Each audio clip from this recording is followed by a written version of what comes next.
Welcome to Fox 13's Unscripted, the one and only John Wilson. How's it feel to be back? Who's the one and only? That scares me when you say that.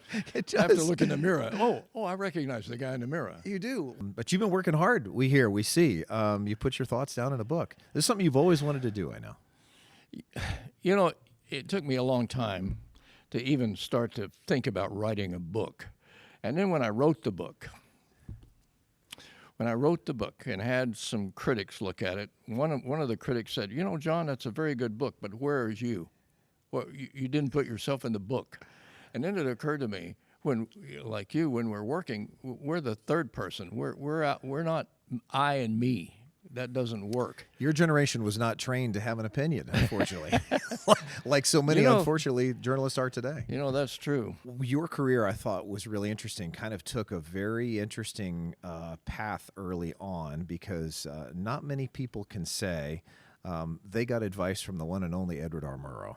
But you actually reached out to him, and he told you something very interesting. Share with them what... I thought, you remember Edward R. Murrow was president of CBS News and president of CBS. For the godfather of broadcast journalism. It dawned on me that this was the model for Chet Huntley and David Brinkley and Walter Cronkite. It was Edward R. Murrow. So I thought, you know, I'm going to call him. And you're what, 17, 18 at the time? I'm graduating. Yeah, I just graduated from high school. I'm in my freshman year at Virginia Commonwealth University, and I thought I'll give him a call because I can't figure out exactly what department I need to be in. Believe it or not, the first thing he said, Mark, was avoid journalism. It knocked me out when he said that, and I thought, what's he talking about? Well, everything was directed toward print journalism at the time, and that's what he meant. So he said, focus on the arts, education, history, and geography, and anything else that you feel comfortable doing in college. But you got to get your mindset away from print journalism. And then years later, I went back to look at this great advice that he had given me, and I looked up his degree. Guess what it was? I happen to know the answer to this because I know what yours ended up becoming. But it was. He was in theater. He was in theater. Yes, and that's Edward why you ended up getting a degree theater was in degree. Theater. Yeah. I got rid of my journalism courses and went into the theater department at Virginia Commonwealth University and started doing plays. I've always working part-time at the same time on radio. But the essence of not only the arts and humanities that were important to him, learning how to speak, learning how to communicate, learning how to talk, which I always find fascinating, which is not always something that's taught well in school. No. But the bigger picture to that is being well-rounded, knowing your community. That's what he meant by everything else around it, rather than just learning one particular craft.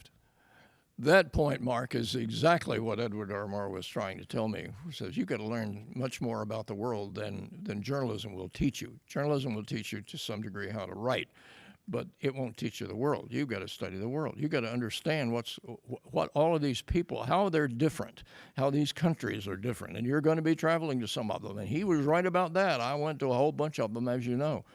And that was really an incredible part of my career, was the travels I was able to do. But it was Edward R. Murrow who opened that door for me in my mind and got me straight on how I should be studying. Here you're going to have while they got this up, Friday at the Oxford Exchange. This is your first official signing. This is exciting.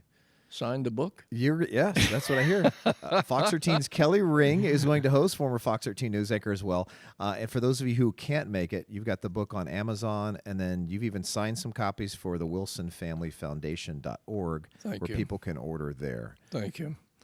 Well, it's been an incredible career for me.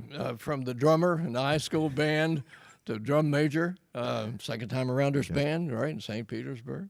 And then with the Army, and then all of the trips that I made.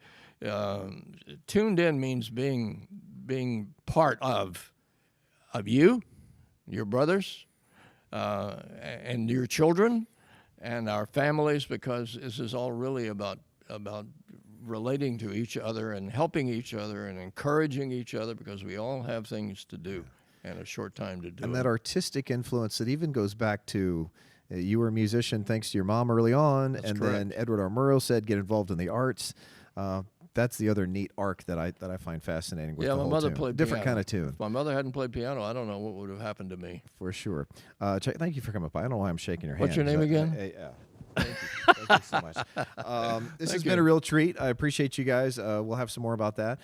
Best of luck with the book. I know you got some more signings and stuff, so it's going to be a lot of fun. It's been terrific, Mark. Yep. Thank you for your help with the book Yep.